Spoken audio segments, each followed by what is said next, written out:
नमस्कार विद्यार्थी मित्रांनो, welcome to the world of chemistry, welcome to RCC. तर आपण प्रीवियस क्लासमध्ये concept of back bonding detail मध्ये स्टडी केला होता। What is back bonding? It is coordinate pi bond. It is coordinate pi bond formed between two atoms after the formation of sigma bond between them. दोन item मध्ये sigma bond तयार झालेला होता, त्यानंतर जर कोऑर्डिनेट पाय बॉन्ड तयार झाला त्याला काय म्हणतात? Back bond. What are the conditions for back bond formation? One atom should possess lone pair, another atom should possess vacant orbital. ही पहिली कंडिशन। दुसरी कंडिशन, साइज, त्या दोघांची साइज नियरली सेम असावी लागते। ठीक आहे ना? त्याचे कॉन्सिक्वेन्सेस वगैरे आपण डिटेल मध्ये स्टडी केले होते। जर समजा बॅकबॉन्डचं direction central atom to surrounding atom असेल, म्हणजे सेंट्रल ॲटमनं जर सराउंडिंग ॲटमला लोन पेअर दिली तेव्हा हायब्रिडायझेशन बदलतं, बॉन्ड अँगल वाढतो। NSiH3 थ्राइस, तिथं हायब्रिडायझेशन sp3 असलं पाहिजे असं आपल्याला वाटतं, आहे काय? sp2।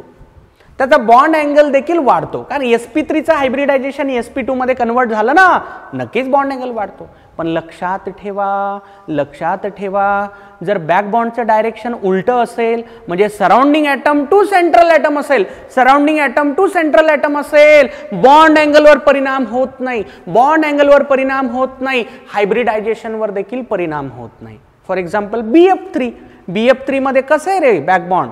फ्लोरीन टू बोरॉन आहे, म्हणजे surrounding atom to central atom आहे, तिथं हायब्रिडायझेशन बदलत नाही, बॉन्ड अँगल देखील बदलत नाही। ठीक आहे ना? हे पाहिलेलं आपण कालचं डिस्कशन बॅक बॉन्डिंग। ओके, चला आता पुढे जातोय। आज देखील आपल्याला एक भारी डिस्कशन करायचं आहे, Bent's rule. This is our today's discussion. सुरुवातीलाच मी क्लिअर करतोय, बेंट म्हणजे हे बेंट शेप वाला नाहीये, बेंट म्हणजे ते असा shape, V shape. Bent shape म्हणजे व्ही शेप, त्या शेपचा आणि या रूलचा अर्थार्थी काही संबंध नाही। हे बेंट सायंटिस्टचं नाव आहे। This is name of scientist who proposed rule. Bent नावाचा सायंटिस्ट होता, त्यानं रूल प्रपोज केलेले आहेत, दोन रूल प्रपोज केलेत। पहिला रूल आहे ट्रायगोनल बायपिरॅमिडल जॉमेट्रीसाठी, म्हणजे TBP जॉमेट्रीसाठी, आणि दुसरा रूल आहे पेंटॅगोनल बायपिरॅमिडल जॉमेट्रीसाठी। पहिला ट्रायगोनल बायपिरॅमिडल साठी, नंतर पेंटॅगोनल बायपिरॅमिडल साठी। बेंड्स रूल बाकी कोणत्याच जॉमेट्रीला काम करत नाहीत, ऑक्टाहेड्रलला नाही, टेट्राहेड्रलला नाही, ठीक आहे ना, किंवा आणखी दुसऱ्या कुठल्या जॉमेट्रीला बेंड रूल वर्क करत नाही। फक्त दोन जॉमेट्री कोणते रे? Trigonal बायपिरॅमिडल, पेंटॅगोनल bipyramidal. चला पाहू one by one. Rule number 1, it is for trigonal bipyramidal geometry. पहिला रूल आपण स्टडी करतोय कोणासाठी? ट्रायगोनल बायपिरॅमिडल जॉमेट्रीसाठी। पहा मी स्टेटमेंट लिहिलेलं आहे, काय म्हणतंय? ठीक आहे, काय म्हणतं बेंट बघा। The more electronegative atom, EN stands for electronegative, हा शॉर्ट मध्ये लिहिलं मी। The more electronegative atom prefer to occupy axial position. जो मोर इलेक्ट्रोनिगेटिव्ह ॲटम असणार आहे, म्हणजे surrounding atom, more electronegative surrounding atom prefer to occupy which position?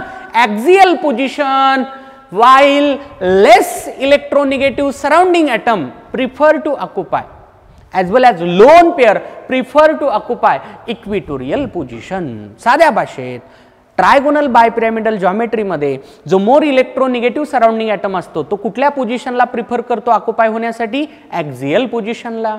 आणि जे लेस इलेक्ट्रोनिगेटिव्ह सबस्टिट्युएंट असतात सराउंडिंगचे, किंवा जी लोन पेअर असते ती कुठल्या पोझिशनला प्रिफर करते? इक्विटोरियल पोझिशनला। आता ॲक्सियल पोझिशन आणि इक्विटोरियल पोझिशन माहिती ना सगळ्यांना रे? माहिती ना? ट्रायगोनल बायपिरॅमिडल जॉमेट्री कशी असते? ट्रायंगल असतो, वरून एक बॉन्ड असतो आणि खालून एक बॉन्ड असतो, वरून एक बॉन्ड असतो आणि खालून एक बॉन्ड असतो। वरचा बॉन्ड आणि खालचा बॉन्ड म्हणायचं ॲक्सियल, वरचा बॉन्ड आणि खालचा बॉन्ड म्हणायचं ॲक्सियल, आणि ट्रायंगल मध्ये जे तीन बॉन्ड असतात त्यांना म्हणायचं इक्विटोरियल। त्यांना काय म्हणायचं? इक्विटोरियल। ट्रायंगल मधले इक्विटोरियल, वरचा ॲक्सियल, खालचा ॲक्सियल। ठीक आहे? आता हे असं कसं काय, याचा प्रूफ मी देणार आहे, आता ऐका व्यवस्थित। शेवटी क्वेश्चन सॉल्व करताना तर आपल्याला स्टेटमेंटच लागते, हा ठीक आहे, प्रूफ तरी मी सांगतोय, ऐका। ट्रायगोनल बायपिरॅमिडल जॉमेट्री म्हणल्यानंतर मला सांगा कुठला हायब्रिडायझेशन रे? sp3d hybridization, sp3d hybridization. Bent या सायंटिस्टचं म्हणणं आहे sp3d hybridization is combination of two hybridizations. sp3d hybridization परत दोन हायब्रिडायझेशनचं कॉम्बिनेशन असतं, कुठले ते? एक sp2 आणि दुसरं pd. आता तुम्ही sp2 आणि pdचं जर ऍडिशन केलं बरोबर sp3d तयार होतं का नाही बघा. इथं p चे 2 दिसत आहेत, इथं एक p च आहे, असे sp3 होते आणि परत d. ठीक आहे. आता बघा sp2 आणि pd चं जर ते कॉम्बिनेशन असेल, मी इथं कन्सिडर करणार आहे आता percentage s. We know that in sp2 hybridization how much percentage s रे 33.33. हे काढले ना आपण. sp2 साठी पर्सेंटेज यस 33.33. pd साठी काय 0%. pd साठी काय 0%, कारण याच्यात यसच नाही ना. ठीक आहे ना. तर बघा sp3d हायब्रिडायझेशन हे दोन हायब्रिडायझेशनचं कॉम्बिनेशन आहे, sp2चं आणि pdचं. sp2 मध्ये इतकं पर्सेंटेज यस आहे आणि pd मध्ये 0% आहे. आता तुम्ही GOC मध्ये पण हे ऐकलंय, electronegativity is directly proportional to percentage s. जेवढं पर्सेंटेज यस जास्त ना तेवढी इलेक्ट्रॉन निगेटिव्हिटी जास्त असते. आता मी ही काढली आहे ट्रायगोनल बायपिरॅमिडल जॉमेट्री. एक्स नावाचा कुठला तरी एक सेंट्रल ॲटम आहे, माहित नाही आपल्याला कोण आहे ते, एक ॲझ्युम करा एक्स नावाचा एक सेंट्रल ॲटम आहे. ठीक आहे. आता ट्रायगोनल बायपिरॅमिडल जॉमेट्री अशीच असते ना, ट्रँगल असतो, वरून एक बॉन्ड असतो, खालून एक बॉन्ड असतो. बघा वरचा बॉन्ड ॲक्झियल, ए फॉर ॲक्झियल, खालचा बॉन्ड पण ॲक्झियल, आणि मधले जे ट्रँगल कडे 3 बॉन्ड असतील ना ते इक्विटोरियल. बघा इथं ई लिहिलंय मी, इथं पण ई लिहिलंय, इथं पण ई लिहिलंय. These are 3 equatorial bonds, axial, equatorial, equatorial, equatorial. तर 2 पोझिशन ॲक्झियल आणि 3 पोझिशन इक्विटोरियल. आता बेंडचं म्हणणं काय आलं बघा, जो ट्रँगल तयार होतो ना, म्हणजे ज्या 3 इक्विटोरियल पोझिशन तयार होतात ते तयार करण्याचं काम असतं sp2 हायब्रिड ऑर्बिटल्सचं. मला सांगा बरं, sp2 हायब्रिडायझेशन झाल्यानंतर किती हायब्रिड ऑर्बिटल तयार होतात रे? 3 ना. अरे sp2 हायब्रिडायझेशन मध्ये किती हायब्रिड ऑर्बिटल असतात? 3. तर बेंडचं म्हणणं आलं एक हायब्रिड ऑर्बिटल असा इकडं, दुसरा इकडं आणि तिसरा इकडं. म्हणजे इक्विटोरियल पोझिशन्स तयार करण्याचं काम कोणाचं असतं? 3 sp2 हायब्रिड ऑर्बिटलचं. कारण इक्विटोरियल पोझिशन पण 3 आहेत आणि sp2 हायब्रिड ऑर्बिटल पण किती आहेत? 3 आहेत. Equatorial positions are created by 3 sp2 hybrid orbitals. ठीक आहे. आता राहिल्या axial position. Axial positions are created by pd hybrid orbitals. pd hybridization झालं समजा, किती हायब्रिड ऑर्बिटल तयार होतील? 2 ना. अरे जेवढे ॲटॉमिक ऑर्बिटल कंबाईन होतात एक्झॅक्टली तेवढे हायब्रिड ऑर्बिटल तयार होतात. वी नो इट व्हेरी वेल. ठीक आहे ना. p आणि d 2 कंबाईन झाले, हायब्रिड ऑर्बिटल पण 2 तयार होतील. तर एक ही पोझिशन तयार करतो ॲक्झियल आणि दुसरा ही ॲक्झियल पोझिशन तयार करतो. So axial positions are created by 2 pd hybrid orbitals. Equatorial positions are created by 3 sp2 hybrid orbitals. आता याचं कन्क्लुजन काय? ठीक आहे. कन्क्लुजन बघा, आपल्याला माहिती आहे इलेक्ट्रॉन निगेटिव्हिटी ही पर्सेंटेज यस कॅरेक्टरला डायरेक्टली प्रोपोर्शनल असते. ठीक आहे. आता बघा इथं sp2 हायब्रिड ऑर्बिटल आहे, 33.33% असणार, इथं पर्सेंटेज यस. इथं 33.33% असेल, इथं 33.33% असेल. ठीक आहे ना. इकडे यस नाहीये ना, इथं 0% यस असेल, इकडे पण 0% यस असेल. लिहू का वाटलं तर ते? चला पर्सेंटेज यस पण लिहितो. sp2 आहे म्हणजे हे किती झालं? 33.33. 33.33%. ठीक आहे ना. हे पण 33.33%. या जागी एवढं पर्सेंटेज यस असेल. ठीक आहे ना. इथं पर्सेंटेजेस किती असेल? 33.33. ठीक आहे ना. इथं पर्सेंटेजेस किती रे? 0 यस नाही आहे त्याच्यात. इथं पर्सेंटेजेस किती रे? 0 वन्स अगेन. तर बेंडचं म्हणणं आलं ॲक्झियल पोझिशन्सला 33.33% यस कॅरेक्टर असतं. 3 पोझिशनला प्रत्येकी 33.33. ॲक्झियल पोझिशनला पर्सेंटेज यस नसतं. ठीक आहे ना. आता आपण पाहिलं electronegativity directly proportional to percentage s. Electronegativity directly proportional to जर पर्सेंटेज यस असेल, मला दिसतंय की इक्विटोरियल पोझिशनला पर्सेंटेज यस जास्त आहे, मी म्हणू शकतो का मग equatorial positions are more electronegative. Equatorial positions are more electronegative कारण इथं पर्सेंटेज यस जास्त आहे. Equatorial positions are more electronegative. Axial positions are less electronegative. Equatorial positions या more electronegative असतात, axial position या less electronegative असतात. मी पोझिशन म्हणतोय हा, म्हणजे ही जागा more electronegative, more electronegative, more electronegative. ही जागा less electronegative, less electronegative. आलं का लक्षात? या रिलेशनचा वापर केला. ठीक आहे. आता याचा अल्टिमेट रिझल्ट काय? ऐका आता व्यवस्थित ऐका. ठीक आहे. बघा मी एक छोटासा टेबल तयार केलाय, 3 कॉलम आहेत. पोझिशन, नेचर म्हणजे त्या पोझिशनचं नेचर, आणि अटॅचमेंट म्हणजे तिथं जो सराउंडिंग ॲटम अटॅच होणार आहे त्याबद्दलचं डिस्क्रिप्शन. ठीक आहे. आता बघा ॲक्झियल पोझिशन, ॲक्झियल पोझिशनला पर्सेंटेजेस नाहीये म्हणजे ते लेस इलेक्ट्रोनिगेटिव्ह आहे. ॲक्झियल पोझिशन लेस इलेक्ट्रोनिगेटिव्ह आहे. ॲक्झियल पोझिशन लेस इलेक्ट्रोनिगेटिव्ह आहे. बघा कसं असतं, लेस इलेक्ट्रोनिगेटिव्ह ॲटम बरोबर चांगला बॉन्ड कोण तयार करत असतं, मोर इलेक्ट्रोनिगेटिव्ह.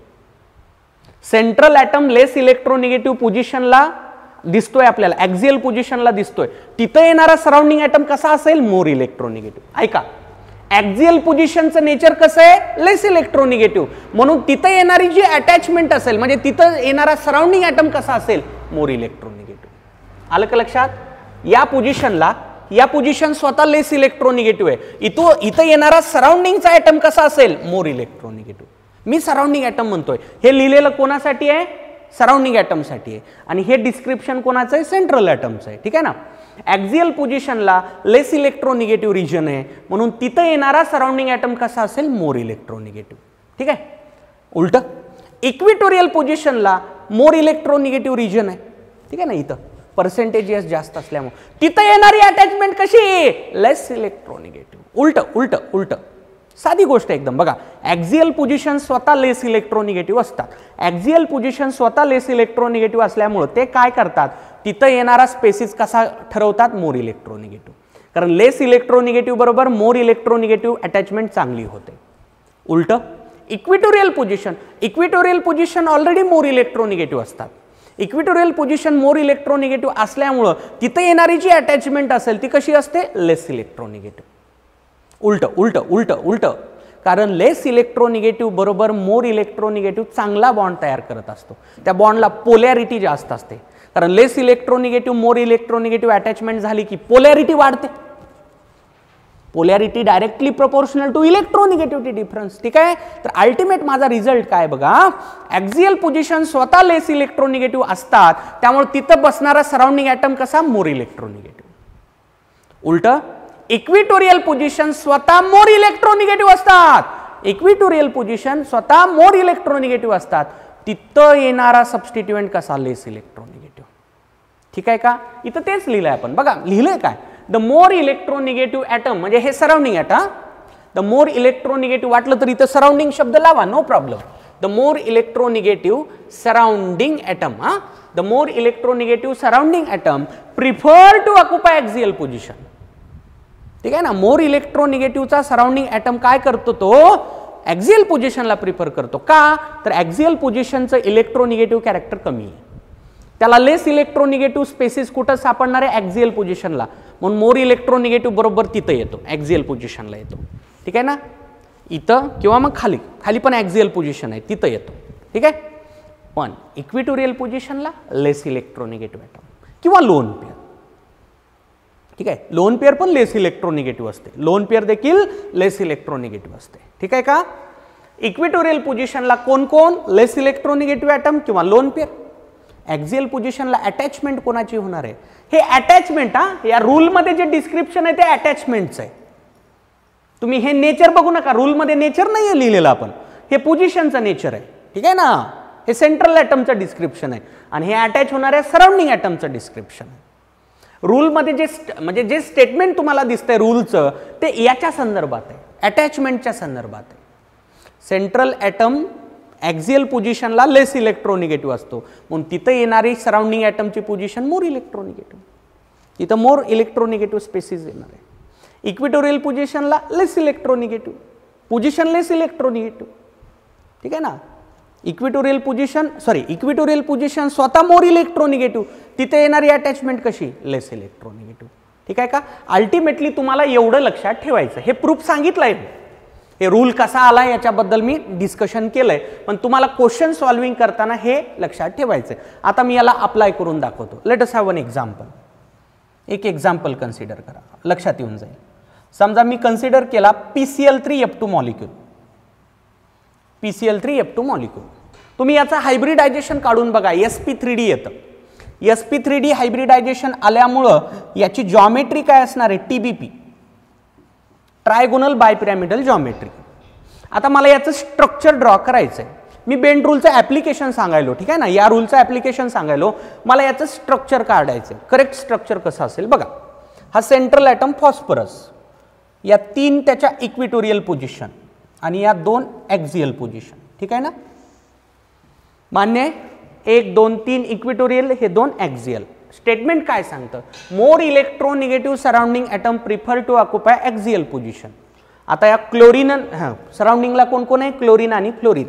त्यापैकी मोर इलेक्ट्रोनिगेटिव्ह कोण आहे? फ्लोरीन आहे. तर इथं फ्लोरीन जाईल, मोर इलेक्ट्रोनिगेटिव्ह असल्यामुळे फ्लोरीन, इथं फ्लोरीन जाईल. आणि इक्विटोरियल पोझिशनला लेस इलेक्ट्रोनिगेटिव्ह क्लोरीन जाईल.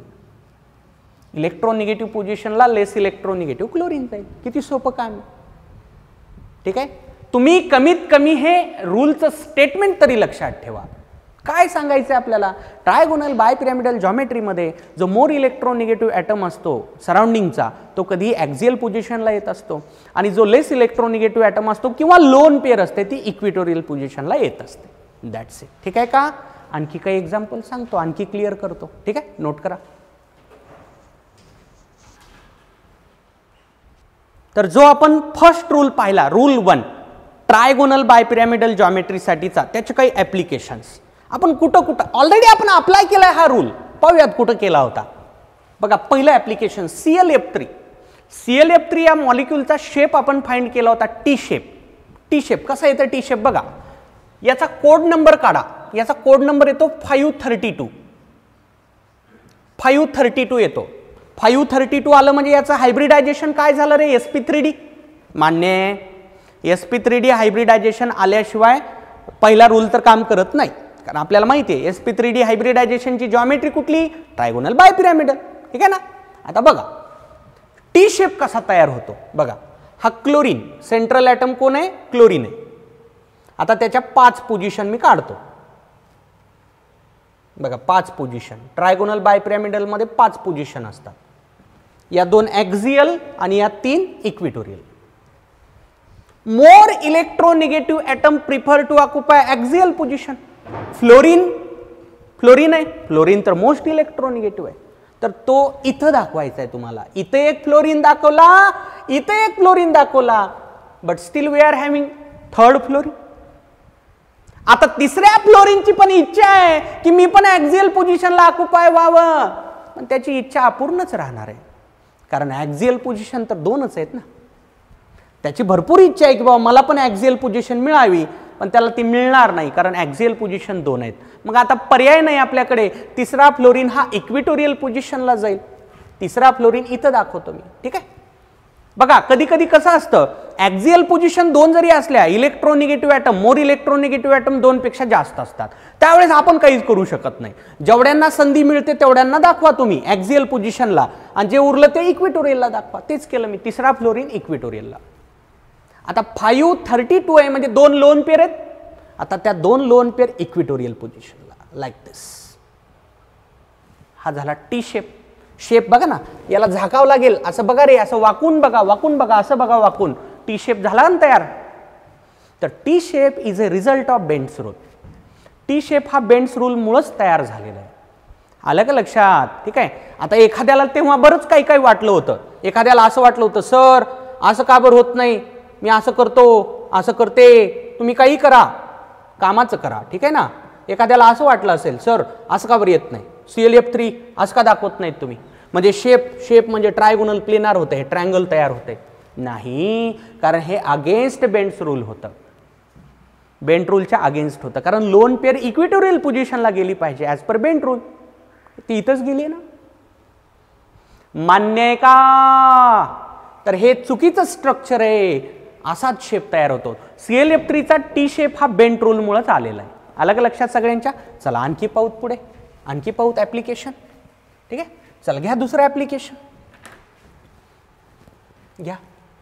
SF4. SF4 सीसॉ शेप आहे याचा शेप काय? Seesaw shape. सीसॉ. तुम्ही याचा जर कोड नंबर काढण्याचा प्रयत्न केला ना SF4 चा, हे तुम्हाला करून बघायचं आहे कोड नंबरचं. हे 541 येतं. आता 541 आलं, sp3d हायब्रिडायझेशन आलं, संपलं. Trigonal bipyramidal geometry, bend rule काम करेल. 4 bond pair 1 lone pair, 4 bond pair 1 lone pair. तर बघा कसं असेल आता. हा सल्फर, त्याच्या 5 पोझिशन काढूत अगोदर. या 2 ॲक्झियल झाल्या, आता 3 इक्विटोरियल. बघा या 3 इक्विटोरियल. ठीक आहे. इथं मी फ्लोरीन लिहिणार, इथं फ्लोरीन लिहिणार as per Bent rule. Axial position more electronegative atom. मान्य आहे. आता इथे एक फ्लोरीन दाखवणार, इथे एक दाखवणार, इथं लोन पेअर. लोन पेअर कधी इक्विटोरियल पोझिशनला, कधीही इक्विटोरियल पोझिशनला. ठीक आहे ना. बघा ॲज पर बेंट रूल काढलंय. एखाद्याला वाटलं होतं तेव्हा सर तुम्ही लोन पेअर वर दाखवा, नाही ना दाखवता येत, ॲक्झियल पोझिशनला लोन पेअर जमत नाही, that will be against Bent's rule. तर शेप बघा आता हे सीसॉ होतं ना, असं बघायचं, वाकून बघायचं, असं खालीवर खालीवर सीसॉ. ठीक आहे ना, सीसॉ शेप तयार होतो. तर सीसॉ शेप पण बेंट्स रूलमुळेच तयार झालाय. तर या रूलमध्ये आपण काय केलंय, मोर इलेक्ट्रोनिगेटिव्ह ॲक्झियल पोझिशन. आता तुम्ही म्हणाल हे 2 नाहीत की दाखवले तुम्ही, अरे जागाच 2 आहेत ना, मी 2ला तर न्याय दिला ना. माझी भरपूर इच्छा आहे किंवा त्यांची पण भरपूर इच्छा आहे, या दोघांना पण वाटतंय मला पण ॲक्झियल मिळावं, पण ॲक्झियल पोझिशन 2 आहेत, आपण काहीच करू शकत नाही. दोघांना आपण न्याय दिला, बाकी तर इथंच येतील. ठीक आहे ना. हां, पण बघा लोन पेअर इक्विटोरियलला दाखवलं ना आपण, म्हणजे बेंट रूल फॉलो झाला ना. अरे ओके, चला पुढे. Application number 3. Application number 3, XCF2. याचा येतो linear shape. XCF2 linear shape, linear shape, linear shape. याचा कोड नंबर काढला तर तो येतो 523. काय येतो? 523. sp3d hybridisation, 2 bond pair 3 lone pair, 2 bond pair 3 lone pair. आता बघा हा झिनॉन. ठीक आहे.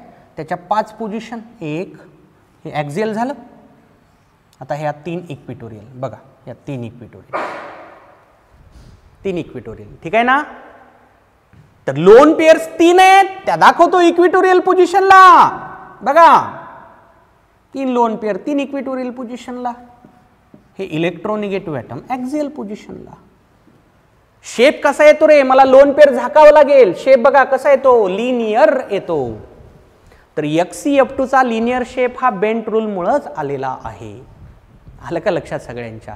तेव्हा मी म्हणत होतो आपल्याला पाहायचंय हे पुढे, विथ प्रूफ पाहायचंय. बघा प्रूफ द्यायलो तुम्हाला. हे असेच काबर शेप आहेत. ClF3 चा टीच काबर शेप आहे, SF4 चा सीसॉच काय, XCF2 चा लिनियरच काय. ठीक आहे. आता एखादं म्हणेल सर XCF4 चं पण बघा बरं काय येतं. अरे लक्षात ठेवा, बेंट रूल कुठेही काम करत नाही रे बाबा. बेंट रूल फक्त 2 हायब्रिडायझेशनला येतो, sp3d किंवा sp3d3. आपण पहिला रूल पाहतोय आता सध्या, तो sp3d हायब्रिडायझेशनसाठी आहे, म्हणजे ट्रायगोनल बायपिरॅमिडल जॉमेट्रीसाठी आहे.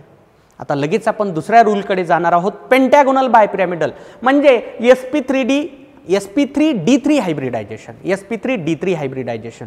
sp3d2 ला बेंट रूल काम करत नाही, याचं हायब्रिडायझेशन sp3d2 येतं.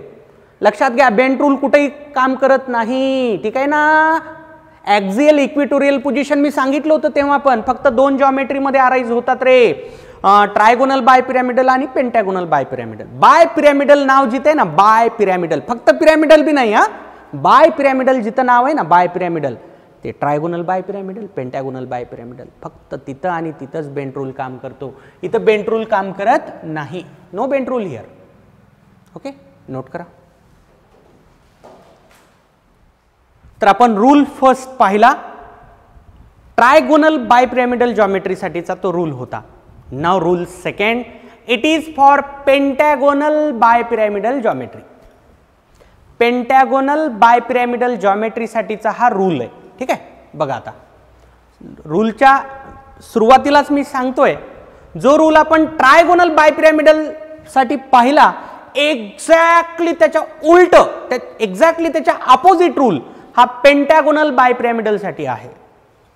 ट्रायगोनल बायपिरॅमिडल साठी जो रूल आहे, एक्झॅक्टली त्याच्या उलटा रूल हा पेंटॅगोनल बायपिरॅमिडल साठीचा आहे. बघा अगोदर statement, for pentagonal bipyramidal geometry. आता पेंटॅगोनल बायपिरॅमिडल जॉमेट्री म्हणल्यानंतर sp3d3 हायब्रिडायझेशन माने ना, sp3d3 हायब्रिडायझेशन रूल काय सांगतो बघा.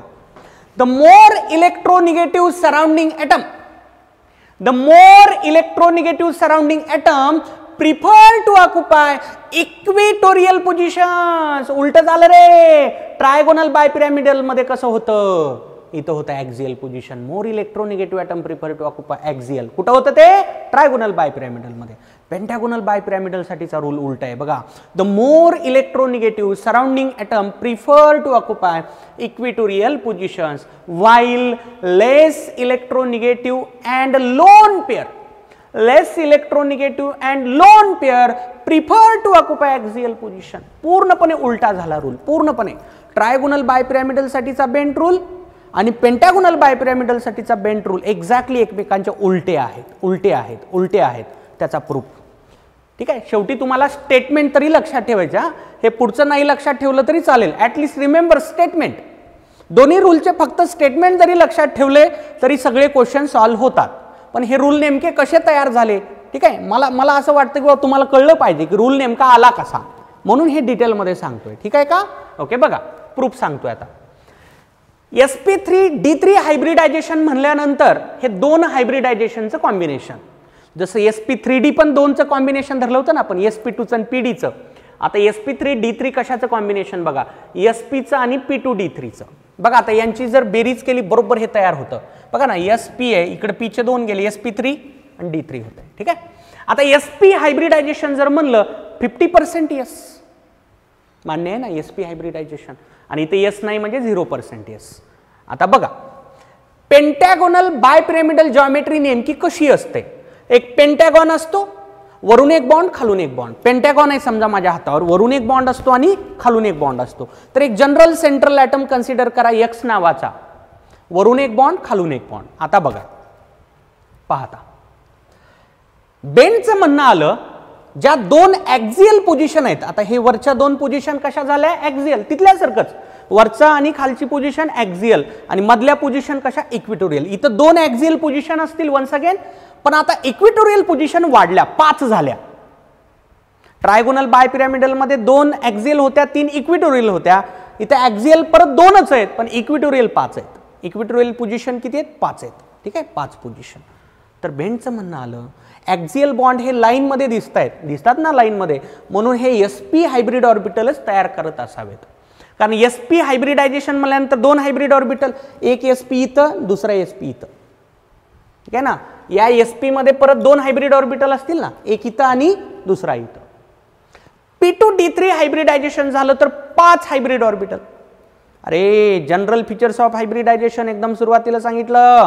The total number of hybrid orbitals formed are exactly equal to the number of atomic orbitals which were combine. जेवढे atomic orbital combine होत असतात exactly तेवढेच हायब्रिड ऑर्बिटल जनरेट होत असतात. तर बघा sp हायब्रिडायझेशन झालं म्हणजे 2 ॲटॉमिक ऑर्बिटल कंबाईन झाले. हायब्रिड ऑर्बिटल पण 2 असतील, तर एक इकडं आणि दुसरा इकडं. या पोझिशन तयार करण्याचं काम sp हायब्रिड ऑर्बिटलचं, ही आणि ही. आता मधल्या ज्या 5 पोझिशन आहेत इक्वेटोरियल पोझिशन, त्या तयार करण्याचं काम कोणाचं असतं, p2d3 हायब्रिड ऑर्बिटलचं, जे नंबरमध्ये 5 असतील. बघा 1 2 3 4 5. असं नाही कळत मला सांगा, डायरेक्ट बोलतो मी. sp3d3 हायब्रिडायझेशन झाल्यानंतर टोटल हायब्रिड ऑर्बिटल किती रे, 7.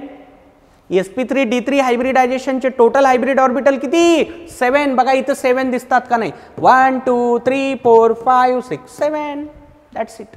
ठीक आहे. तर axial positions are made by sp hybrid orbital, while 5 equatorial positions are made by p2d3 hybrid orbital. आता परत एकदा जे मागच्या रूलमध्ये बोललो होतो आपण तेच, electronegativity is directly proportional to percentage s. ठीक आहे का. आता बघा sp हायब्रिड ऑर्बिटल आहे म्हणजे इथं 50% यस आहे, लिहितो मी इथं. ठीक आहे, इथं 50% यस असेल, 50% यस, 50% यस म्हणजे ॲक्झियल पोझिशनला यस कॅरेक्टर जास्त आहे. ॲक्झियल पोझिशनला यस कॅरेक्टर जास्त आहे. इक्वेटोरियल पोझिशनला यस कॅरेक्टरच नाही, 0% यस आहे. इक्वेटोरियल पोझिशन्स कडे यस कॅरेक्टरच नाही. बघा ना इथं यस कुणी आहे का, नाही ना. तर ॲक्झियल पोझिशन्सला यस कॅरेक्टर जास्त आहे आणि इलेक्ट्रोनिगेटिव्हिटी जर पर्सेंटेज यसला जास्त असेल, मी म्हणू शकतो ना, in pentagonal bipyramidal geometry axial positions are more electronegative. Axial positions are more electronegative. मी पोझिशन म्हणतोय, हा पोझिशन, अटॅचमेंट नाही, पोझिशन म्हणतोय. ॲक्झियल पोझिशन्स इथल्या मोर इलेक्ट्रोनिगेटिव्ह. तिथं उलट होतं. तिथं ॲक्झियल पोझिशन लेस इलेक्ट्रोनिगेटिव्ह होत्या, पण इथं कसं यायलं मोर इलेक्ट्रोनिगेटिव्ह यायलं. ठीक आहे ना. आता याचा अल्टिमेट रिझल्ट काय? ॲक्झियल पोझिशन मोर इलेक्ट्रोनिगेटिव्ह आहेत, इक्वेटोरियल पोझिशन लेस इलेक्ट्रोनिगेटिव्ह आहेत. अल्टिमेट रिझल्ट बघा रे. परत तसाच एक टेबल तयार केलाय बघा. पोझिशन इथं देखील दोन प्रकारच्या पोझिशन आहेत, ॲक्झियल आणि इक्वेटोरियल. ॲक्झियल पोझिशन 2 आहेत, इक्वेटोरियल पोझिशन नंबरमध्ये 5 आहेत. आता ठीक आहे ना. आता बघा ॲक्झियल पोझिशन मोर इलेक्ट्रोनिगेटिव्ह, कारण तिथं पर्सेंटेजेस जास्त आहे. पोझिशन मोर इलेक्ट्रोनिगेटिव्ह आहे, जागा मोर इलेक्ट्रोनिगेटिव्ह आहे. तिथं येणारा सराउंडिंग ॲटम कसा असेल? तिथे येणारा सराउंडिंग ॲटम कसा? लेस इलेक्ट्रोनिगेटिव्ह. लेस इलेक्ट्रोनिगेटिव्ह. ठीक आहे का? पोझिशन मोर इलेक्ट्रोनिगेटिव्ह आहे, ॲक्झियल पोझिशन मोर इलेक्ट्रोनिगेटिव्ह आहे. तिथं होणारी अटॅचमेंट कशी पाहिजे? लेस इलेक्ट्रोनिगेटिव्ह. लक्षात ठेवा, लोन पेअर्स पण लेस इलेक्ट्रोनिगेटिव्ह असतात, कारण लोन पेअर स्वतः इलेक्ट्रॉन रिच आहेत ना. लोन पेअर म्हणजे इलेक्ट्रॉन रिच पोर्शन असतो, तो स्वतः लेस त्याला दुसऱ्याची गरजच नाही ना आता. ठीक आहे ना. तर मोर इलेक्ट्रोनिगेटिव्ह पोझिशनला अटॅचमेंट कोणाची व्हायली? लेस इलेक्ट्रोनिगेटिव्हची अटॅचमेंट व्हायली. ॲक्झियल पोझिशनला अटॅचमेंट कोणाची होते? लेस इलेक्ट्रोनिगेटिव्ह स्पेसिसची होते. उलट इक्वेटोरियल पोझिशन लेस इलेक्ट्रोनिगेटिव्ह आहेत, कारण तिथं पर्सेंटेज येसच नाहीये. इक्वेटोरियल पोझिशन स्वतः लेस इलेक्ट्रोनिगेटिव्ह आहे, पोझिशन स्वतः लेस इलेक्ट्रोनिगेटिव्ह आहे. आता तिथं येणारी अटॅचमेंट कशी? मोर इलेक्ट्रोनिगेटिव्ह. उलटं व्हायलं. वाटलं तर टेबल बघा तुम्ही. टीबीपी जॉमेट्रीचा जो टेबल मी मगाशी सांगितला आणि हा पीबीपीचा टेबल आहे, उलटं एक्झॅक्टली उलटं तुम्हाला दिसेल. या जागा अशा उलट्या झालेल्या दिसतील, कारण रूलचं स्टेटमेंट पण उलटच आहे ना. माझं म्हणणं असं आहे, तुम्ही ॲटलिस्ट स्टेटमेंट लक्षात ठेवा. At least you have to remember statement. मी तर असं करेन बघा, मी जर तुमच्या जागी विद्यार्थी असतो ना, मी एवढंच लक्षात ठेवलं असतं की बाबा बेंट रूल पीबीपी आणि टीबीपी या 2 जॉमेट्रीसाठी असतो. ठीक आहे ना. टीबीपी जॉमेट्रीमध्ये काय होत असतं? मोर इलेक्ट्रोनिगेटिव्ह सराउंडिंग ॲटम ॲक्झियल पोझिशनला जात असतो, लेस इलेक्ट्रोनिगेटिव्ह ॲटम आणि लोन पेअर इक्वेटोरियल पोझिशनला जाते. पेंटॅगोनल बायपिरॅमिडल म्हणजे पीबीपी मध्ये काय होतं? उलटं होतं. मी एवढंच लक्षात ठेवून की उलटं होतं बस. तुला टीबीपीचं माहिती असलं, पीबीपीचं त्याच्या उलट आहे, बस संपलं ना. उलट म्हणजे काय होईल आता? मग ॲक्झियल पोझिशनला आता जाईल लेस इलेक्ट्रोनिगेटिव्ह ॲटम किंवा लोन पेअर, आणि इक्वेटोरियलला कोण जाईल? मोर इलेक्ट्रोनिगेटिव्ह. बस एवढं तरी व्यवस्थित मराठीमध्ये जरी लक्षात ठेवलं तरी चालेल, कारण हे एनसीईआरटी मध्ये डायरेक्टली दिलेलं नाही, पण याचे ॲप्लिकेशन एनसीईआरटीचे काही क्वेश्चन सॉल्व्ह करताना आपल्याला अप्लाय करावे लागतात. म्हणून माझं सजेशन एवढं आहे, तुम्ही कमीत कमी रूलचे स्टेटमेंट लक्षात ठेवा. प्रूफ नाही लक्षात ठेवलात, नाही समजला तरी चालेल, नो प्रॉब्लेम. आपल्याला रूलचे स्टेटमेंटच अप्लाय करावे लागतात एमसीक्यू सॉल्व्ह करताना. ठीक आहे, हे नोट करून घ्या. मग याचे पण ॲप्लिकेशन सांगतो, मी अप्लाय करून दाखवतो. हा देखील रूल सेकंडचे ॲप्लिकेशन्स मी अप्लाय करून दाखवतो. दुसरा रूल पहा. पहिलं एक्झाम्पल आपण घेऊत, हे घेऊत IF5Cl2. तुम्ही काढून बघा, याचं हायब्रिडायझेशन येतं sp3d3. करून बघा हे. अरे आपण IF7 पाहिले ना, IF7 sp3d3 येतं ना, तसंच हे पण. आता sp3d3 हायब्रिडायझेशन झालं म्हणजे पेंटॅगोनल बायपिरॅमिडल जॉमेट्री येते. याचा कोड नंबर जर काढला तुम्ही, तो येतो 770. याचा कोड नंबर येतो 770. 7 hybrid orbitals, 7 bond pair, 0 lone pair. आता बघा, हा आयोडीन, सेंट्रल ॲटम आयोडीन. आता पेंटॅगॉन, पेंटॅगॉन, पेंटॅगॉन. हा पेंटॅगॉन कन्सिडर करा. हे सगळे पॉईंट जोडले की पेंटॅगॉन तयार होतो. ठीक आहे, जोडूत पेंटॅगॉन, पेंटॅगॉन. हा तयार झाला पेंटॅगॉन. ठीक आहे ना. वरून एक बॉन्ड, खालून एक बॉन्ड. हे झालं पेंटॅगोनल बायपिरॅमिडल जॉमेट्री. मान्य आहे का सगळ्यांना? ओके. आता बघा, तर बेंट रूल पेंटॅगोनल बायपिरॅमिडल जॉमेट्रीचा काय सांगतो रे बाबा? मोर electronegative atom at equatorial position. उलट आहे, ट्रायगोनल बायपिरॅमिडलच्या उलट आहे. परत परत परत परत परत परत तेच बोलायलो. मोर इलेक्ट्रोनिगेटिव्ह ॲटम इक्वेटोरियलला. फ्लोरीन आणि क्लोरीन पैकी मोर इलेक्ट्रोनिगेटिव्ह कोण आहे? फ्लोरीन.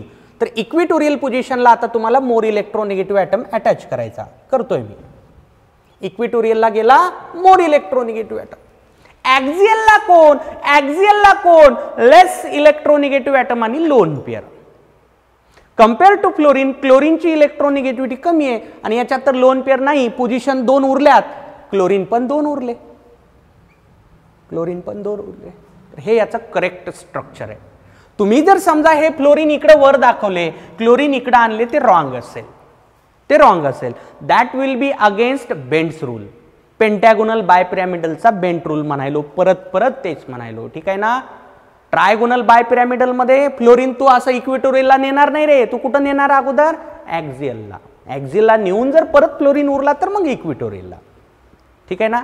इथं मी उलट केलं का नाही बघा, रूलच उलटा आहे ना, म्हणून मी उलट केलं.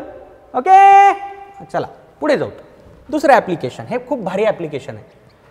XCF5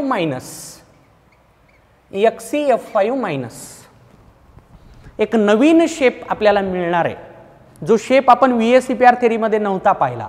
याचा शेप असतो बघा, पेंटॅगोनल प्लेनार शेप येतो. हा नवीन शेप, तिथं मी सांगायला नाही तुम्हाला, कारण मला बेंट रूल घ्यायचा होता पुढे. मी म्हणलं होतं की पुढे सांगता येईल. पेंटॅगोनल प्लेनार शेप येतो याचा. तर पेंटॅगोनल प्लेनार शेप या मॉलिक्यूलचा बेंट रूलमुळेच तयार होतो. कसं बघा, आपण वाटलं तर याचा कोड नंबर तयार करूत का? चला बघा, किती क्विक करून दाखवतो बघ रे. झेनॉन, झेनॉनकडे 8 valence electron, 8 cross 8 cross 8 cross 8 cross, negative चार्जचा ॲडिशन 9वा क्रॉस 9वा क्रॉस. बघा आता 5 फ्लोरीन आहेत, 1 bond 2 bond 3 bond 4 bond 5 bond, lone pair lone pair. Code number कसा तयार करायचा? Lone pair 3rd digit, 2 lone pair आल्या, कोड नंबर लिहितो हा, 2 लोन पेअर आल्या.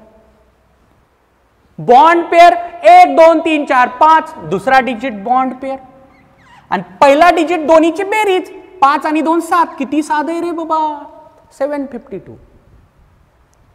लोन पेअर 2 आल्या, बॉन्ड पेअर 5 आल्या, 7 आलं म्हणजे संपलं ना रे बाबा. sp3d3 हायब्रिडायझेशन, sp3d3 हायब्रिडायझेशन म्हणजे पेंटॅगोनल बायपिरॅमिडल जॉमेट्री आली.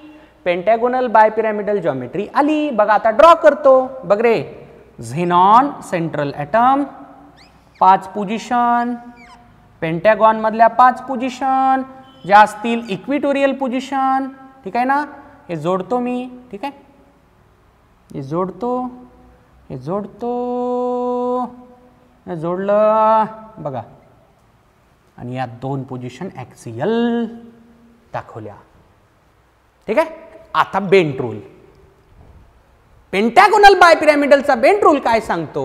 लेस इलेक्ट्रोनिगेटिव्ह ॲटम आणि लोन पेअर ॲक्सियल पोझिशनला. आपल्याकडे 2 लोन पेअर आहेत, आपल्याकडे 2 लोन पेअर आहेत, म्हणजे एक लोन पेअर या ॲक्सियल पोझिशनला आणि दुसरी लोन पेअर या ॲक्सियल पोझिशनला. More electronegative fluorine atoms, they will occupy equatorial positions. Fluorine, fluorine, fluorine, fluorine, fluorine. झालं का नाही? As per Bent rule, pentagonal बायपिरॅमिडलचा बेंट रूल, ठीक आहे ना. आता समजा मला याचा शेप सांगायचा आहे. कसं सांगतात रे बाबा शेप? लोन पेअरला झाकून, लोन पेअरला सोडून, यस फॉर सोडून. शेपचं यस काय? सोडून आहे. काय सोडायचंय आपल्याला? लोन पेअर सोडायचे. सोडा, लोन पेअर सोडा, आणि बघा काय दिसते तुला रे? पेंटॅगॉन दिसतो का नाही? पेंटॅगॉन दिसला. Pentagon, पेंटॅगोनल planar. शेपचं नाव काय? पेंटॅगोनल प्लेनार. जसं आपण स्क्वेअर दिसलं की स्क्वेअर प्लेनार म्हणलं होतं, पेंटॅगॉन दिसला म्हणून या शेपचं नाव काय? पेंटॅगोनल प्लेनार शेप. नवीन एक कोड नंबर, थोडक्यात बरेच कोड नंबर सांगितले तुम्हाला मी, त्यामध्ये एक नवीन कोड नंबर तुम्ही ऍड करा. 752 आलं की कोणता शेप रे बाबा? Pentagonal planar shape. This example belongs to our RCC booklet. RCC booklet मध्ये हे एक्झाम्पल दिलेलं आहे, ठीक आहे का. एक क्वेश्चन दिलाय, VSEPR थेरीचे क्वेश्चन्स बघा, तिथं तुम्हाला हे एक्झाम्पल दिसेल. पेंटॅगोनल प्लेनार शेप येतो, पण हे कोणामुळे आला रे बाबा? बेंट रूलमुळे आला, ठीक आहे का. तर तुम्ही माझं सजेशन ऐका. माझं म्हणणं एवढंच आहे, तुला लक्षात काय ठेवायचं आहे की बेंट रूल फक्त 2 जॉमेट्री आल्यानंतर असतो किंवा 2 हायब्रिडायझेशन आल्यानंतर असतो. sp3d हायब्रिडायझेशन आणि sp3d3 हायब्रिडायझेशन, 2च हायब्रिडायझेशन. म्हणजे कोणत्या जॉमेट्री रे? ट्रायगोनल बायपिरॅमिडल आणि पेंटॅगोनल बायपिरॅमिडल, TBP आणि PBP. तुम्ही काय करा, TBPचा बेंट रूल लक्षात ठेवा. बस टीबीपीचाच लक्षात ठेवा. आणि एवढं माहिती राहू द्या की पीबीपीचा बेंट रूल हा टीबीपीच्या एक्झॅक्टली उलट आहे. ट्रायगोनल बायपिरामिडलचा रूल काय सांगतो? More electronegative atom prefer to occupy axial position, less electronegative atom and lone pair prefer to occupy equatorial position. एवढं एक लक्षात ठेवा. आणि आता काय करायचं मग? पेंटॅगोनल बायपिरामिडल उलट कसं मग? पेंटॅगोनल बायपिरामिडलमध्ये काय होईल? More electronegative atom at equatorial position, lone pair less electronegative atom at axial position. ठीक आहे का? तर हे पाहिलं आज आपण बेंट्स रूल. ओके, नोट करा. परत एक छोटंसं डिस्कशन आहे, ड्रॅगोज रूल. ड्रॅगो हे सायंटिस्टचं नाव आहे, ड्रॅगन नाही हा, ड्रॅगोच आहे. ड्रॅगोज रूल. ड्रॅगो म्हणतो काय बघा, खूप भारी रूल आहे. when central atom belongs to third or higher period of modern periodic table, जर सेंट्रल ॲटम थर्ड किंवा त्याच्या पुढच्या पिरियडचा असेल, म्हणजे चौथ्या, पाचव्या, सहाव्या, सातव्या या पिरियडचा जर असेल, and surrounding atom is hydrogen. Central atom जर थर्ड किंवा हायर पिरियडचा असेल आणि सराउंडिंग ॲटम जर हायड्रोजन असेल, then no hybridization occur. Hybridization कन्सेप्टच नसतो. हे काय नवीनच सांगताय काहीतरी? हो, नवीनच सांगतोय. बघा मजा बघा. आता PH3चं हायब्रिडायझेशन काढायचं म्हणलं समजा, आम्ही PH3चं असं काढतो आपण. PH3चं हायब्रिडायझेशन काढायचं ठरवलं. कसं काढतो रे आपण? कसं काढतो? फॉस्फरसचे valence electron 1 2 3 4 5, 1 bond 2 bond 3 bond, एक लोन पेअर 4 3 1 sp3. काय तर आपल्या आपण काढलेलं हायब्रिडायझेशन काय तर बाबा sp3. आणि हे ड्रॅगो काय म्हणते? No hybridisation. कारण फॉस्फरस कोणत्या पिरियडचा इलेमेंट आहे? तिसऱ्या. बघा पिरियडिक टेबल बघा. नायट्रोजन दुसऱ्या पिरियडचा इलेमेंट आहे. ठीक आहे ना? फॉस्फरस, आर्सेनिक, अँटीमनी, बिस्मथ हे पुढचे इलेमेंट्स आहेत सगळे. ठीक आहे ना? किंवा सल्फर, सेलेनियम, टेलुरियम, पोलोनियम हे पुढचे इलेमेंट्स आहेत. ड्रॅगोचं म्हणणं आहे केवढं हे बघा, एवढ्या भागात हायब्रिडायझेशनच होत नाही. No hybridisation. या सगळ्या कंपाऊंड मध्ये हायब्रिडायझेशन नाही रे बाबा. याच्यात नाही, याच्यात नाही, याच्यात नाही, याच्यात नाही, याच्यात नाही, याच्यात नाही, याच्यात नाही, याच्यात पण नाही.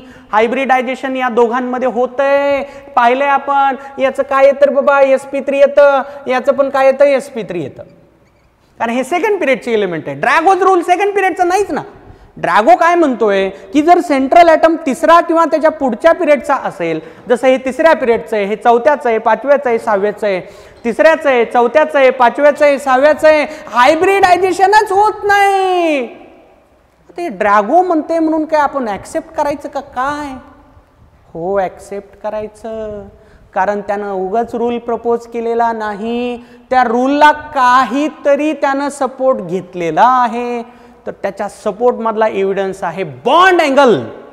ड्रॅगोज rule is accepted rule due to bond angle values. बघा आता मी ब्रॅकेटमध्ये बॉन्ड अँगल व्हॅल्यूज लिहिलेले आहेत. आपल्याला हे माहिती आहे, अमोनिया 107 डिग्री 18 मिनिट आहे, वॉटर 104.5 डिग्री. आता बघा PH3 ची व्हॅल्यू आहे. ठीक आहे, सगळ्यांच्या व्हॅल्यू लिहिलेल्या आहेत. ठीक आहे, आता बघा समजा मी ॲझ्युम केलं की PH3 मध्ये sp3 हायब्रिडायझेशन होते. सपोज आपण ॲझ्युम करू की PH3 मध्ये sp3 हायब्रिडायझेशन होते. मला सांगा त्याचा बॉन्ड अँगल किती असावा अपेक्षित sp3 हायब्रिडायझेशन झाल्यानंतर? तुम्ही यांचं कोणाचंही हायब्रिडायझेशन काढून बघा रे. यांचं काढा, नाही यांचं काढा, तर तुम्हाला रिझल्ट मिळेल sp3. ट्रिकनं जर काढलात ना sp3 मिळेल. म्हणजे या 8 कंपाऊंड्स मध्ये कुठल्या 1 2 3 4 5 6 7 8, ठीक आहे ना, या 8 कंपाऊंड्स मध्ये तुम्ही जर ट्रिक वापरली ना हायब्रिडायझेशनची 100% तुम्हाला sp3 हायब्रिडायझेशन मिळतं. मी जर म्हणलं की बाबा खरंच यांच्यात sp3 होतंय, ॲझ्युम करा की यांच्यात sp3 हायब्रिडायझेशन होतंय. यांच्यात जर sp3 हायब्रिडायझेशन होत असेल, यांचा बॉन्ड अँगल किती असला पाहिजे? 109 डिग्री 28 मिनिट असला पाहिजे. 109 डिग्री 28 मिनिट असला पाहिजे. आहे किती? 90 डिग्रीच्या जवळपास आहे. बघ रे, या 8 कंपाऊंड्स मध्ये bond angle is close to 90. Bond angle is close to 90. खरं तर तो असला पाहिजे होता 109 डिग्री 28 मिनिटच्या जवळपास. चला ठीक आहे, अमोनियामध्ये पण नाही तो 109 डिग्री 28 मिनिट, पण याचं कारण माहिती ना आपल्याला, नायट्रोजनवर एक लोन पेअर असते, ती लोन पेअर बॉन्डला मध्ये कॉन्ट्रॅक्ट करते म्हणून बॉन्ड अँगल कमी होतो. यांच्याकडे पण लोन पेअर आहे म्हणून आपण ॲज्युम करू की बाबा अमोनियाच्या तर जवळपास असावं ना. फरक बघा किती आहे, NH3चा 107 डिग्री आहे, PH3चा डायरेक्ट 93 डिग्री आहे. लोन पेअर तर इथं पण एकच आहे आणि इथं पण एकच आहे. म्हणून ड्रॅगोचं म्हणणं आलं बाबा यांच्यात हायब्रिडायझेशन होतच नाही, यांच्यात हायब्रिडायझेशन होत नाही. या दोघांमध्ये होते, हे सेकंड पिरियडचे एलिमेंट आहेत, यांच्यात हायब्रिडायझेशन झालंच नाही पाहिजे. कारण जर यांच्यात हायब्रिडायझेशन झालं असतं, यांचा बॉन्ड अँगल हा 109 डिग्री 28 मिनिटच्या आसपास तर पाहिजे होता. एक्झॅक्ट म्हणत नाहीये मी, आसपास तरी पाहिजे होता. जसं या दोघांचा आसपास आहे ना 109 डिग्री 28 मिनिटच्या, पण यांचा दूर दूरपर्यंत गेलाय, खूप लांब गेलाय. तर त्याचं म्हणणं आलं की इथं हायब्रिडायझेशन होत नाही, या आटी कंपाऊंड्समध्ये हायब्रिडायझेशन होत नाही. मग तुम्ही म्हणाल सर हायब्रिडायझेशन होत नाही, मग तुम्ही तर H2Sचं हायब्रिडायझेशन एका क्वेश्चनमध्ये घेतलं होतं, PH3चं पण घेतलं होतं, त्याचं काय मग? आता मी काय म्हणतो व्यवस्थित लक्षात घ्या. ड्रॅगोज रूल हा NCERT टेक्स्टबुकमध्ये दिलेला नाही. पहिली गोष्ट, NCERT मध्ये दिलेला नाही म्हणून याचा डायरेक्ट क्वेश्चन येणार नाही. हां, पण इनडायरेक्ट क्वेश्चन येऊ शकतो. माझं म्हणणं असं आहे, तुम्ही क्वेश्चनचे ऑप्शन बघा आणि त्यानंतर ठरवा की ड्रॅगोज रूल अप्लाय करायचा का नाही. क्वेश्चन मध्ये जर काही तसं इंडिकेशन नसेल, डोंट यूज ड्रॅगोज रूल. मी तुम्हाला क्वेश्चनच सांगतो. चला PH3चा सांगतो. समजा तुम्ही असा क्वेश्चन वाचलात, the hybridization of phosphorus in PH3 is. तुम्ही असा क्वेश्चन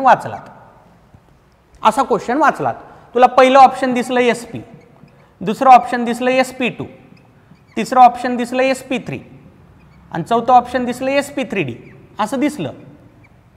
ठीक आहे ना.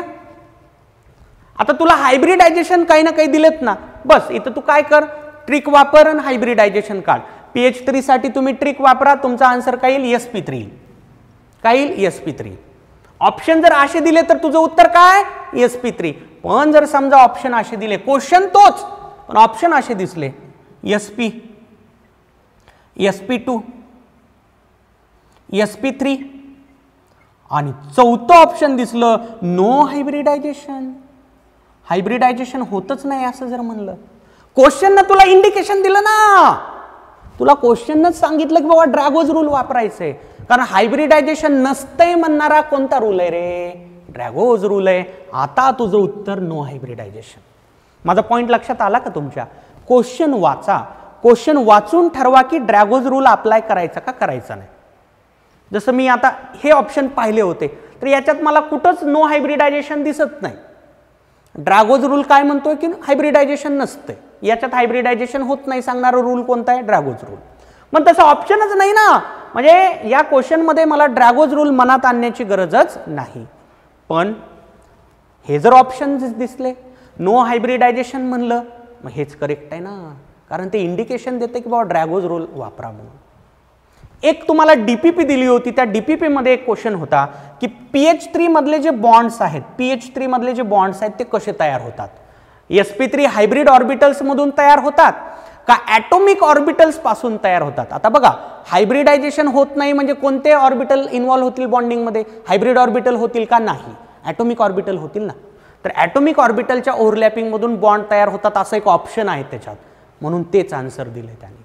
S orbital of hydrogen and P orbital of phosphorus, म्हणजे SP ओव्हरलॅपिंग मधून PH3 तयार होतो. हायब्रिडायझेशन होत नाही म्हणजे हायड्रोजनचा S ऑर्बिटल आणि फॉस्फरसचा P ऑर्बिटल, त्यांच्यात ॲटॉमिक ऑर्बिटल म्हणजे ओल्ड VBT अनुसार तो क्वेश्चन आहे. माझं म्हणणं कळतंय का तुम्हाला? क्वेश्चन वाचा, क्वेश्चनचे ऑप्शन पहा आणि मग ठरवा की ड्रॅगोज रूल अप्लाय करायचा का करायचा नाही. मी सॅम्पल सांगितलं तुम्हाला एक असा क्वेश्चन दिसला, त्याचे जर ऑप्शन हे दिले तर तुझं उत्तर SP3, आणि जर तुला ऑप्शन हे दिले, आता तुझं उत्तर काय? No hybridisation. का म्हणतोय असं? पण आज का करायचं? कारण NCERT मध्ये हा ड्रॅगोज रूल डायरेक्टली दिलेला नाही. ठीक आहे. मला जर म्हणलात तुम्ही या दोन्हीपैकी मोर करेक्ट कुठलं, तर मी म्हणेल नो हायब्रिडायझेशनच मोर करेक्ट. कारण मी जेव्हा स्टडी केलेलं आहे हायर लेवलला PG लेवलला तेव्हा मी असं स्टडी केलेलं आहे बाबा ह्यांच्यात हायब्रिडायझेशन नसते, कारण हायब्रिडायझेशन जर झालं असतं यांचा बॉन्ड अँगल पण यांच्या आसपास तर असला पाहिजे होता ना. किती लांब आहे, 90 डिग्रीच्या जवळपास आहे, 90 डिग्रीच्या जवळपास गेलाय म्हणजे ॲटॉमिक ऑर्बिटलच्या ओव्हरलॅपिंगमधूनच ते बॉन्ड तयार झालेले आहेत. आलं का लक्षात? तर हे आहे ड्रॅगोज रूल. सिंपल डिस्कशन एवढं लक्षात ठेवा, ठीक आहे. थर्ड आणि हायर पिरियडचा जर सेंट्रल ॲटम असेल आणि सराउंडिंगला जर हायड्रोजन ॲटम्स असतील तर हायब्रिडायझेशन होत नाही. ड्रॅगोज रूल अप्लाय करायचा का करायचं नाही हे क्वेश्चन वाचून ठरवायचं. सॅम्पल तुमच्या पुढे ठेवलेलं आहे. तर आज आपण 2 रूल्स स्टडी केले. बेंट रूल स्टडी केला जो TBP आणि PBP जॉमेट्रीसाठीच काम करतो. TBPचा बेंट रूल, PBPचा बेंट रूल एक्झॅक्टली उलटे आहेत, लक्षात ठेवा. sp3d आणि sp3d3 हायब्रिडायझेशन आल्याशिवाय तो रूल मनात आणायचा नाही. आणि ड्रॅगोज रूल क्वेश्चन वाचूनच मनात आणायचं का नाही ते ठरवायचं. क्वेश्चन वाचा अगोदर, क्वेश्चन वाचा. ड्रॅगोज रूल अप्लाय करायचं का करायचं नाही हे क्वेश्चनच सांगते तुला. जसं इथं सांगते क्वेश्चनच सांगितलं ना मला की ड्रॅगोज रूल तुला वापरायचा, कारण हायब्रिडायझेशन होत नाही म्हणणारा रूल कोणता आहे? ड्रॅगोज रूल. ठीक आहे, चला भेटूयात पुढच्या क्लासमध्ये.